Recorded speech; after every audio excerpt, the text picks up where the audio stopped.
Hi friends ఈరోజు మనం కోడిగుడ్డు ఉల్లికారం చేసుకుందాం.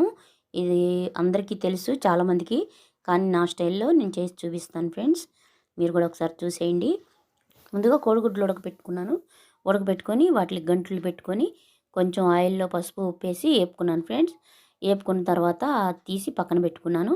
పక్కన పెట్టుకొని ఒక 4 పెద్ద సైజు ఉల్లిపాయలు, కొన్ని ఒక 5-6 వెల్లుల్లిపాయలు తీసుకున్నాను, వెల్లిపాయ గర్భాలు.